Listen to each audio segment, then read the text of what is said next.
What were they thinking? That thing was meant to remain dead. I'm never gonna come out again, no sir. In here it's just me. Some ragdoll with his mask. With wire, clay, and fire, the craftsmen built the foundations, followed by the trees and the rocks. And after them came little houses for us tiny ones to cower in. For existence was so big, so vast, that without a roof above one's head, one could have fallen straight into the skies. And yet, with all that stuff, they didn't know what to do with us. So I reckon that's why they built the Midnight Walk. For us to wander, for lack of reason. The crawlers eat fire, it's true they do, but most of all they feed on you. Don't you know? Howdy do. Didn't you hear? They eat you too. Fire, fire, aye, it's true.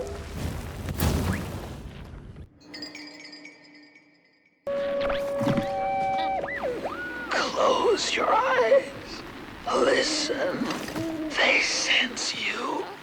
They feel you.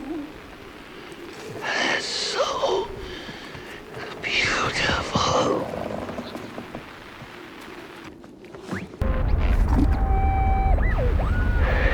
I lost my way again.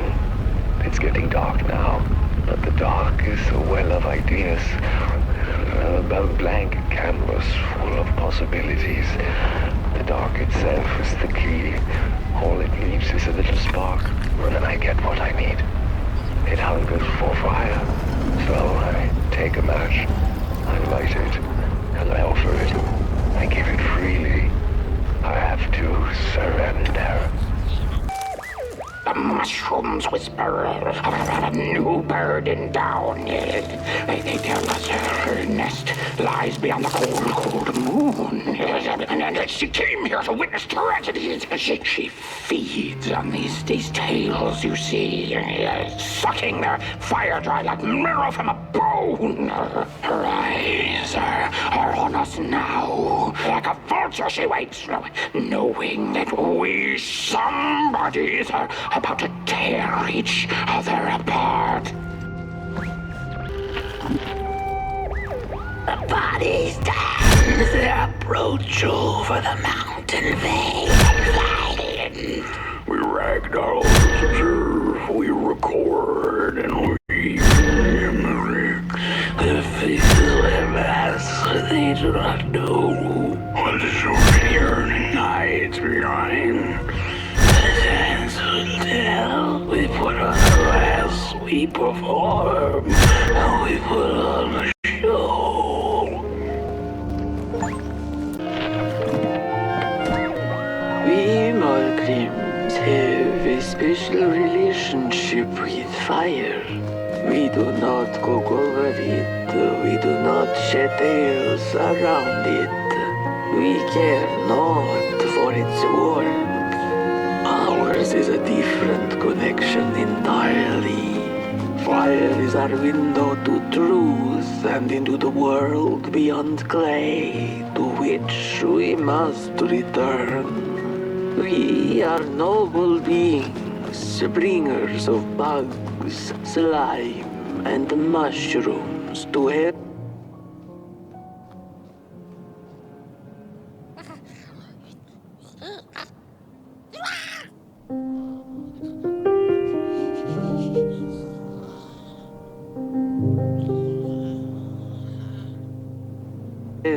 Themselves.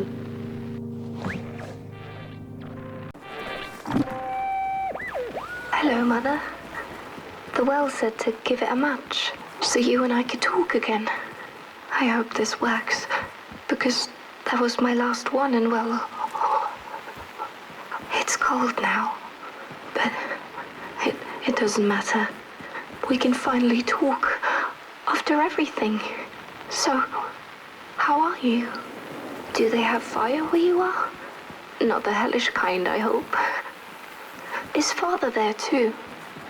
I think you should talk to him again. I know it doesn't seem like it, but I know he loves you still. I love you. Still. I can't feel my hands. I can't feel anything.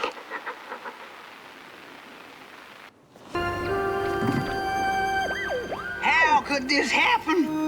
Whoever did this? Oh, the flame warms the righteous, but the wicked who love destruction, the flame burns with a passion. Holy warm the furnace! Feed the thief to the furnace! Feed the thief to the furnace! Coalhaven is doomed! On the wicked the flame shall rain fiery coals and burning sulfur. A scorching wind shall be their lot. Come forth, thief, and confess your hideous crime! That's it, that's the key. Unlock the door. Please. I want to see my home again.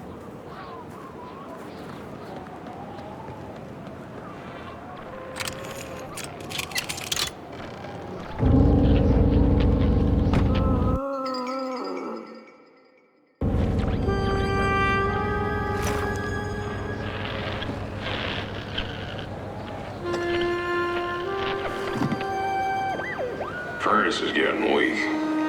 Council says we're running out of matches. We'll have to harvest more trees then. I don't like it. Losing the forest like this. Not like we have a choice. Mom, Dad, Oh, Curly, you startled me. they're coming here. All of them. What's that you're holding? It's just a match.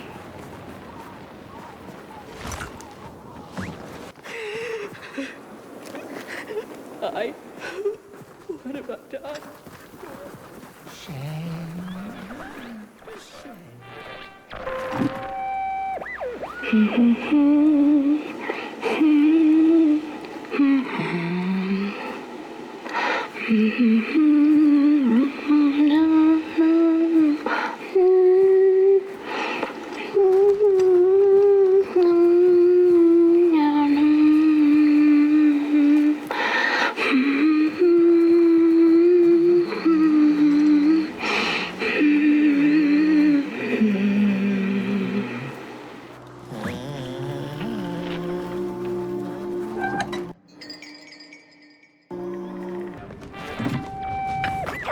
There's a fella who watches over the midnight walk, pointy hat and hollow gaze. He's been around longer than you or I.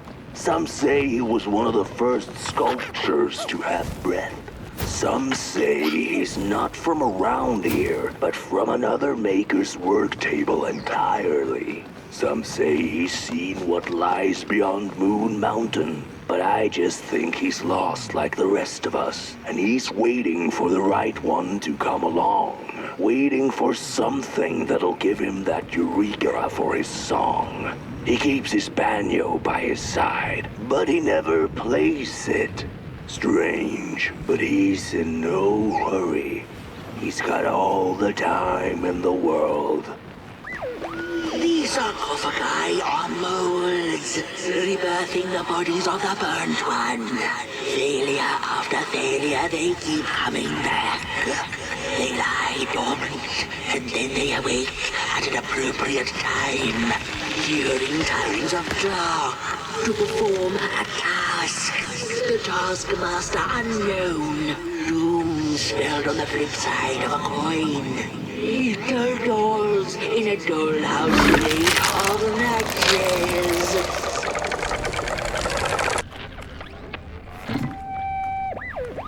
Most of my life, I've been afraid of the dark. When I was little, my childminder got annoyed with me and tossed me into a wardrobe as punishment. She let me sit there, alone, and I sat perfectly still so that no closet monsters would notice me. It was the longest, most terrible 15 minutes. Many years later, I don't know what happened, but now I love sitting alone in the dark. I get into the wardrobe, close the doors, and I sit perfectly still. It's like a void, empty, but not cold, where nothing exists and everything is possible. When I was a child, I exchanged letters with a monster in the woods. We were best pals, and we shared all our secrets with each other. One day, my sister told me that the monster wasn't real, that she'd written me all those letters to play a joke on me. But the joke's on her, because I knew the truth about the monster in the woods, and we exchange letters to this day. When the nameless maker lost his creation to the dark, he went back to the great drawing board. In his desperation to regain control, he made an attempt to sculpt the face of the dark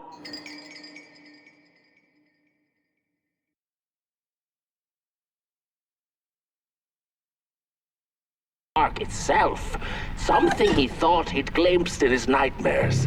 But the face wormed itself out of his mind's eye, and instead his twisted sculptures came alive, grinning and many-legged.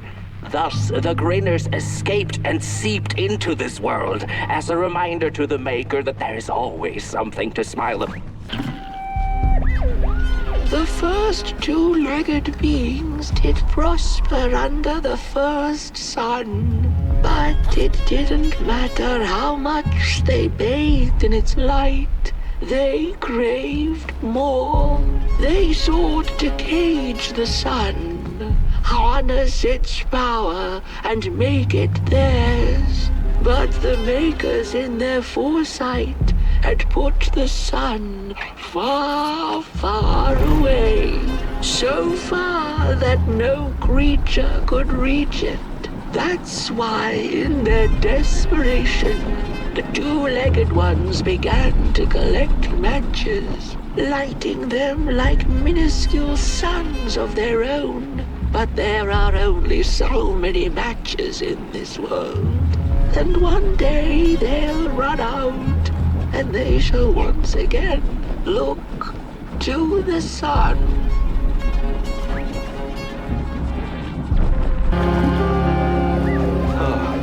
It's just gone. I had this wretched gut feeling like something was up, like something was on the way, a danger I never could have guessed. I figured that's just how I always feel, and my worries seldom come true.